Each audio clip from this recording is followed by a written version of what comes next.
Bismillahirrahmanirrahim. Assalamualaikum warahmatullahi wabarakatuh. Alhamdulillah arsala rasulahu bil huda wa dinil haq liyudhhirahu ala dini kullihi walau karihal musyrikun. Asyhadu alla ilaha illallahul malikul haqqul mubin wa asyhadu anna Muhammadan abduhu wa rasuluhu shadiqul wa'dil amin. Subhanaka la ilma lana illa ma 'allamtana innaka antal alimul hakim. Sahabat dan kaum muslimin yang muslimat dan muslimat rahimakumullah, marilah kita kajian di akhir tahun ini dan semoga kita selalu bersyukur kepada Allah Ta'ala dan diberikan keberlimpahan karena Allah Maha Pengasih lagi Maha Penyayang. Dan semoga kita dalam keadaan selalu sehat walafiat mendapat keberlimpahan kehidupan ini.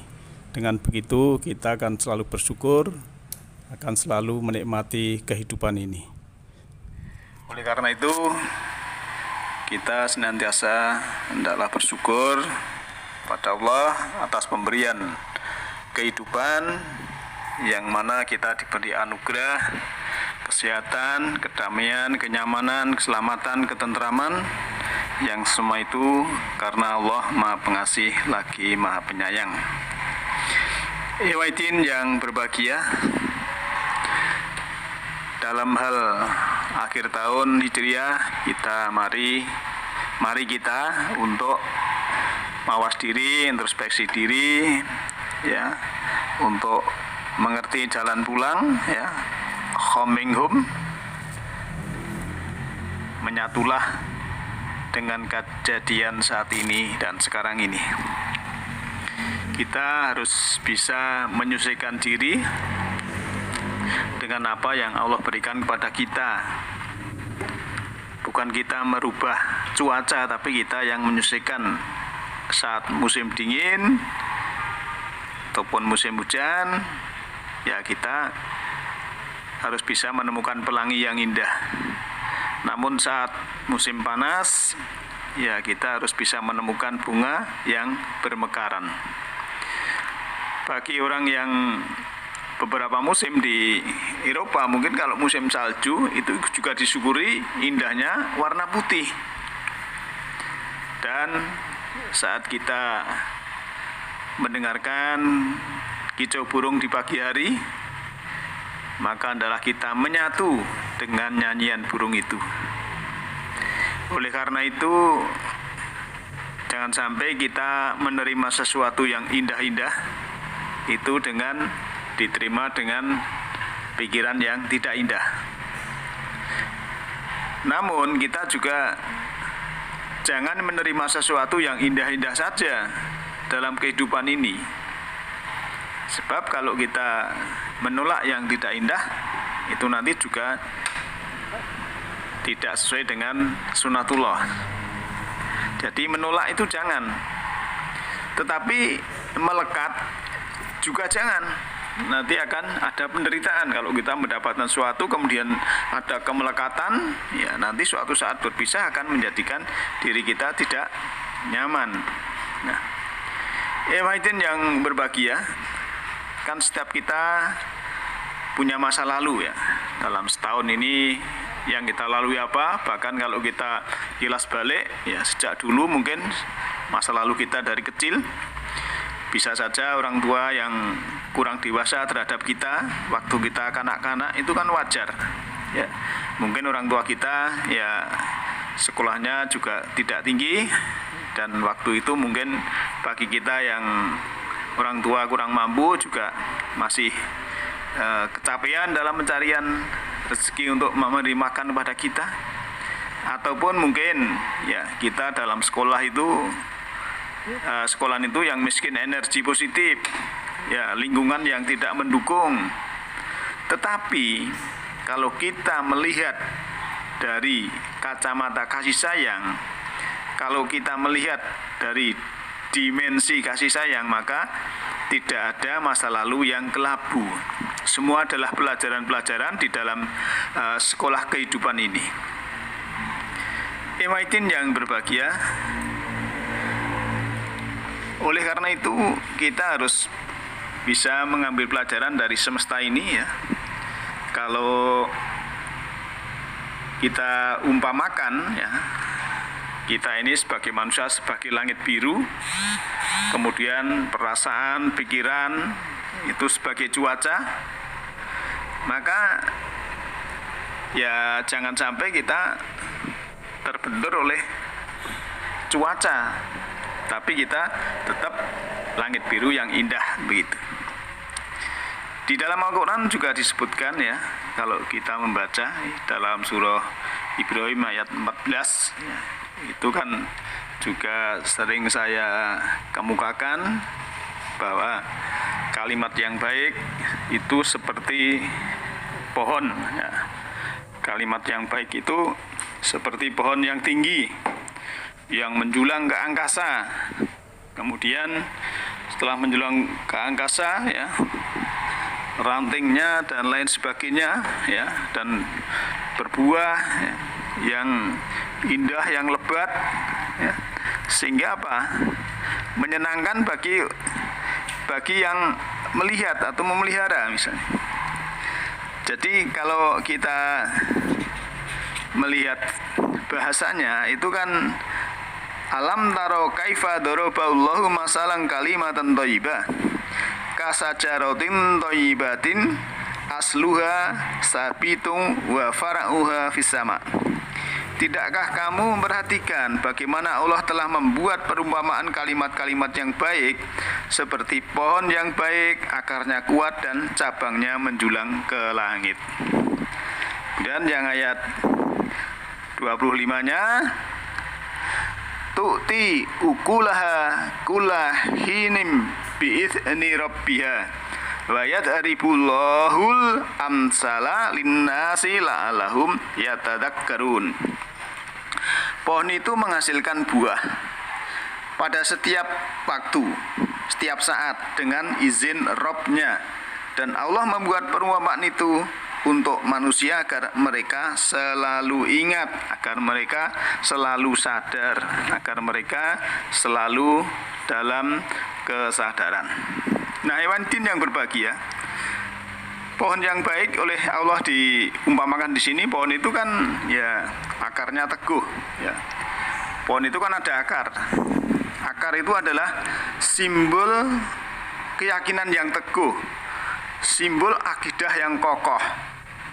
Jadi seorang kalau sudah akidahnya kokoh, mengimani Al-Quran ini ya, tidak terkontaminasi oleh yang lain, sudah mengakar dan istilah juga mendarah daging dengan Al-Quran, ya disitulah akan punya akidah yang teguh, keyakinan yang kokoh. Karena akar adalah simbol ya, secara simbolik adalah keyakinan yang teguh dan akidah yang kokoh. Sedangkan pohon itu kan menyebar energi positif ya. Ada oksigen berguna untuk manusia.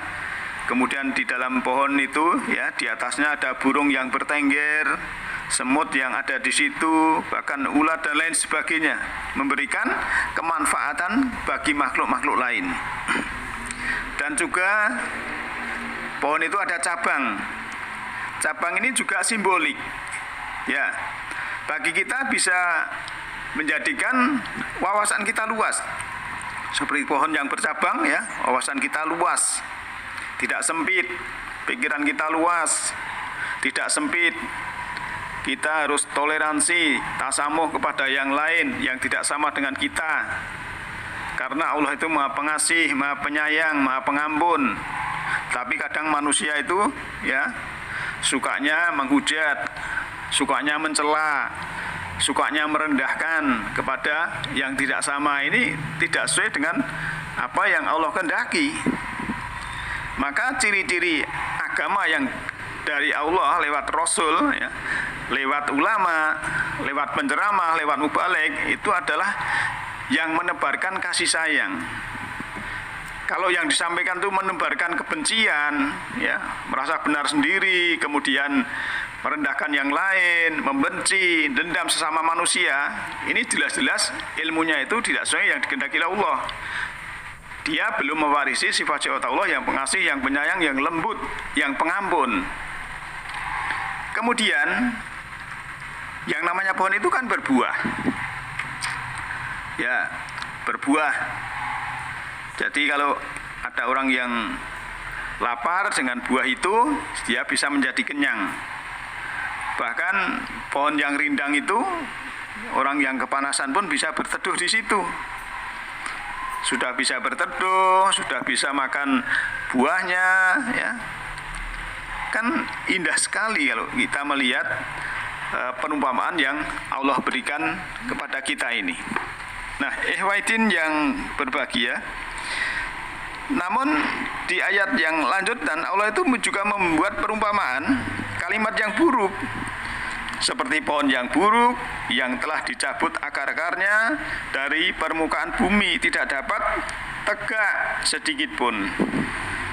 Nah, kan berbeda sekali dengan yang tadi, yang pohonnya menjulang ke tinggi, akarnya kuat. Dan itu kalau orang sudah akidahnya kuat, keyakinannya kokoh, menyebar energi positif, ya, seperti pohon, ya, bisa untuk berteduh, teman yang lain, sahabat yang lain, kehadirannya dinanti, ya, itu kan menyenangkan, ya. Maka berbeda dengan pohon yang buruk, kalimat yang buruk, itu orang kalau datang malah sumpek, ya. Mungkin banyak ngomong yang tidak baik, ataupun sukanya, wah ini kalau datang ke sini paling nanti ngajak-ngajak ngomongin orang. Nah, nanti kalau ke sini paling ya apa itu ghibah dan lain sebagainya. Nah, ini kan pohon yang buruk namanya. Oleh karena itu, ya, kita yang sudah belajar jangan sampai jiwa kita ini terasing di dalam diri sendiri. Jangan sampai diri sendiri ini resah. Maka kita harus menghadirkan energi positif sebagai penyeimbang. Misal kita lakukan sesuatu yang membuat jiwa ini bahagia, ya, apapun, ya, itu kita bisa membaca, hobi kita apa, bisa apa itu berenang, bisa main bola, bisa badminton, bisa jalan kaki, jogging, dan lain sebagainya. Itu juga akan menghadirkan energi positif. Sebab segala perasaan apa itu yang tidak nyaman, resah, gelisah, galau, sakit, ya, itu datang, ya, kita sebenarnya nggak usah ditolak, kita terima, kita saksikan, ya, kita dekap, karena itu kan perasaan dari jiwa kita.